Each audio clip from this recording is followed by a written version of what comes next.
Hello friends, welcome to our channel NTA buddies. और आज का जो हमारा वीडियो है वो है बायोलॉजी के एमआई को एमपी बनाना, मतलब कि बायोलॉजी के मिशन इम्पॉसिबल को मिशन पॉसिबल में बनाना। और ये हो सकता है जब आप इस स्ट्रैटेजी को फॉलो करें जो कि हम आपके लिए लेकर आए हैं एनडीए के बायोलॉजी सेक्शन में आग लगाने के लिए। तो चलिए अब हम आपको बैठाएंगे बायोलॉजी के क्रूज़ पर और इसे आगे लेकर के चलते हैं। वैसे ओ यहाँ पर हम ब्रेक लगाते हैं क्योंकि यहाँ पर हमें दिख रहा है कि एक लाल सिग्नल दिख रहा है। तो प्लीज़ फ्रेंड्स, ये वीडियो बनाने में हमने काफ़ी मेहनत की है और आप छोटा सा तो हमारा काम कर ही सकते हैं। इसको सब्सक्राइब कीजिए और एक छोटी सी और चीज़ लाइक कर दीजिएगा, ओके। और इसको शेयर करना तो बिल्कुल भी मत भूलिएगा क्योंकि इस बार एनडीए पार होगा। तो चलिए हम अपने क्रूज़ को आगे बढ़ाते हैं और यहाँ पर हम पहुँच गए अपनी बायोलॉजी की स्ट्रैटेजी पे। तो फ्रेंड्स, यहाँ पर हमने 10 इयर्स के जो प्रीवियस पेपर थे उनको काफ़ी एनालाइज किया और इसके चक्कर में मेरे पूरे 20 बाल झड़े हुए हैं। तो ध्यान से सुनिएगा इसमें करना क्या है। जो 10 ईयर के प्रीवियस पेपर हैं ये बहुत ही इम्पॉर्टेंट हैं और इनके एनालिसिस से हमें पता चला है कि जो क्लास 9th की एनसीईआरटी के चैप्टर्स हैं वो उनसे ज़्यादा क्वेश्चंस आते हैं बजाय जो क्लास 10th की एनसीईआरटी है। ठीक है, ओके। यहाँ पर मुझे दिख रहा है कि जो बायोलॉजी वाले स्टूडेंट्स हैं अपना भेजा फ्राई ना करें क्योंकि यहाँ पे जो क्लास 10th के क्वेश्चंस हैं वो आपको कम मिलेंगे क्लास 9th के क्वेश्चन से। और इतना भरोसा तो आप कर ही सकते हैं, आखिर दुनिया जो इसमें कायम है। ठीक है, तो इसी उम्मीद के साथ हम आगे बढ़ते हैं। तो यहाँ पे जो हमारा बायोलॉजी का एनडीए के लिए सिलेबस है वो हमें पता चला है कि वो 9th और 10th का ही सिलेबस है। ठीक है, और इसमें आपको बहुत ही ज़्यादा डीप ब्लू सी में नहीं जाना है वरना वहाँ पर आपको शार्क्स खा जाएंगी। ठीक है, इसमें आपको जस्ट ऊपर का ही पढ़ना है, मतलब नॉर्मल जो आपकी एनसीईआरटी 9th की है और 10th की है, जस्ट आपको उसको रीड करना है और का काम हो जाएगा। ठीक है, तो यहाँ पर हम पहले अपने जो होल सिलेबस है उसको देखते हैं। जो हमारे टोटल चैप्टर्स हैं वो कौन कौन से हैं। ओके, क्लास 9th के लिए जस्ट 6 चैप्टर्स हैं आपको जिनको बस नॉर्मल पढ़ना है। ओके, इनका आपको फंडामेंटल पढ़ना है। तो जस्ट हमारा जो पहला चैप्टर है वो है फंडामेंटल यूनिट ऑफ लाइफ। ठीक है, इसमें आपको अबाउट सेल बताया गया है और प्रोकैरियोट्स और यूकैरियोटिक सेल में जो डिफरेंस होता है जस्ट वो बताया गया है और जो उसकी सेल की ऑर्गेनेलीज हैं उनके बारे में बताया गया है। नेक्स्ट है हमारा tissue. Okay, animal tissue, plant tissue. ठीक है, थर्ड चैप्टर है हमारा बायोलॉजिकल डाइवर्सिटी। बायोलॉजिकल डाइवर्सिटी उतना ज़्यादा इम्पॉर्टेंट चैप्टर नहीं है क्योंकि ये काफ़ी डाउट देने वाला चैप्टर है, इसलिए इसको ज़्यादा नहीं रखते हैं। ओके, और जो हमारा फोर्थ चैप्टर है वो है why do we fall ill. इस चैप्टर में हमें जो डिसीज़ेस हैं और जो हेल्थ रिलेटेड इश्यूज़ हैं इनके बारे में पढ़ना है। ओके, बहुत ज़्यादा डीप में नहीं पढ़ना है जैसा कि मैंने पहले बताया। ठीक है, और देन हमारा आता है natural resources. Okay, natural resources ये काफ़ी इंटरेस्टिंग चैप्टर आता है इसमें। ठीक है, और then improvement in food resources. Okay, तो 9th के हमारे जस्ट इतने ही चैप्टर्स हैं जिन पे हमें ध्यान देना है। ओके, और इन्हें आराम से बैठ के पढ़ना है और हमारा काम हो जाएगा। ओके, नाउ अब हम क्लास 10th का देखते हैं। क्लास 10th में जस्ट हमारे 7 चैप्टर्स हैं जिनको हमें पढ़ना है। वो कौन से हैं? हमारा लाइफ प्रोसेस है, दूसरा है कंट्रोल एंड कोऑर्डिनेशन, ये जस्ट हमारा नर्वस सिस्टम में आता है, और थर्ड चैप्टर है how do organisms reproduce. Okay, ये सबका फेवरेट चैप्टर होता है, वैसे अपना दिमाग ज़्यादा ना चलाएं तो अच्छा है। ओके, इसके बाद आता है हमारा हेरिडिटी एंड एवोल्यूशन। तो हेरिडिटी एंड एवोल्यूशन जो है चैप्टर है हमारा, ये काफ़ी लेंदी चैप्टर है। ओके, और इसमें जेनेटिक्स वगैरह भी आती है। तो बेसिकली इसका जो हमने देखा है, जो हमने पेपर एनालिसिस किया है, उसमें जो सेक्स डिटर्मिनेशन टॉपिक है वो काफ़ी ज़्यादा इम्पॉर्टेंट है। इससे काफ़ी ज़्यादा क्वेश्चंस आते हैं तो इस पर ध्यान देना मत भूलिएगा। ओके, इसके बाद आता है हमारा सोर्स ऑफ एनर्जी।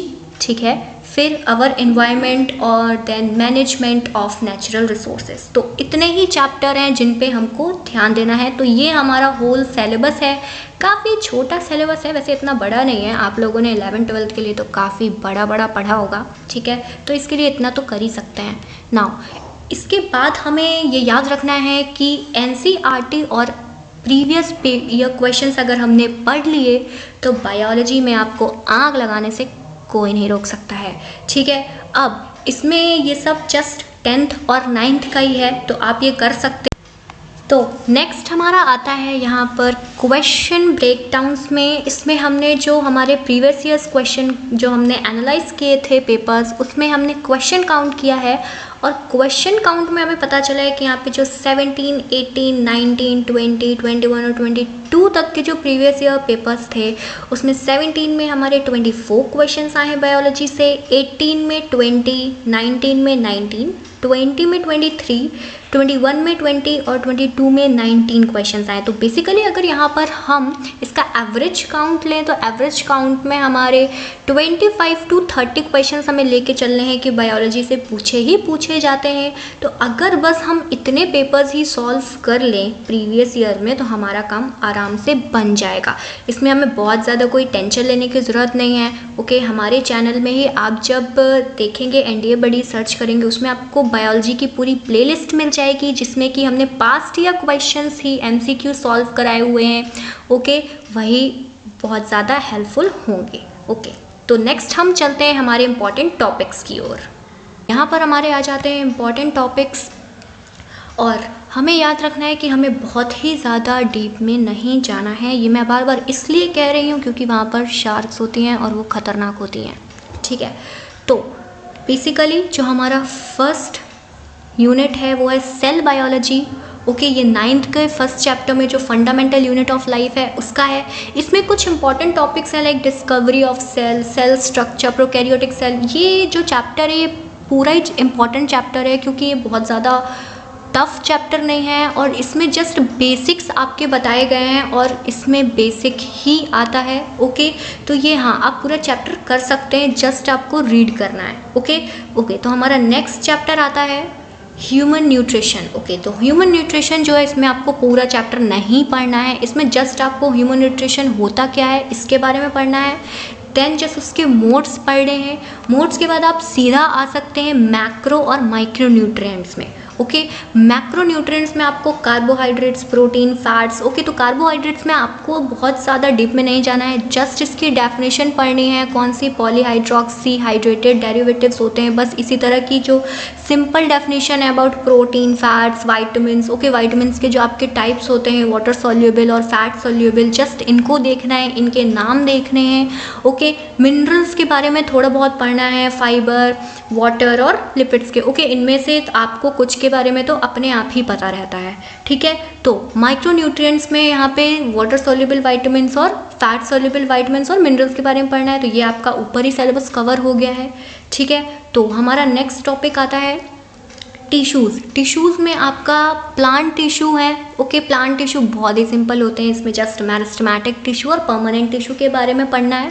ओके, इसमें फिर आपके जाइलम और फ्लोएम रहते हैं, जस्ट इनके बारे में नॉर्मल इनके जो फंक्शन होते हैं, इसका स्ट्रक्चर कैसे होता है। ओके, आपको बस यही पढ़ना है, ठीक है। देन हमारा आता है ह्यूमन सिस्टम में। ओके, जो ह्यूमन सिस्टम होता है ये काफ़ी लेंदी चैप्टर होता है क्योंकि इसके अंदर काफ़ी सिस्टम्स आते हैं, जितने भी ह्यूमन बॉडी में सिस्टम्स होते हैं like digestive, excretory, reproductive, okay, respiratory, skeletal. तो इन सब के बारे में आपको जस्ट नॉर्मल थोड़ा थोड़ा बेसिक पढ़ना है, बहुत ज़्यादा नहीं पढ़ना है। ओके, तो लाइक डाइजेस्टिव सिस्टम में आपको एलिमेंट्री कैनाल के बारे में जस्ट पढ़ना है और इसमें एंजाइम्स कौन कौन से यूज़ हो रहे हैं ये पढ़ना है। एक्सक्रीटरी सिस्टम का जो इम्पॉर्टेंट टॉपिक होता है लाइक नेफ्रॉन और किडनीज के बारे में वो आपको पढ़ना है, ठीक है। और रिप्रोडक्टिव सिस्टम, इसमें जस्ट आपको मॉर्फोलॉजी देखनी है मेल रिप्रोडक्टिव सिस्टम की और फीमेल रिप्रोडक्टिव सिस्टम की। ओके, और इसमें बहुत ज़्यादा दिमाग नहीं चलाना है, ठीक है। रिस्पिरेटरी सिस्टम में जस्ट आपको लंग्स के बारे में देखना है। Skeletal system about bones, muscles में आपको मसल्स के बारे में पढ़ना है।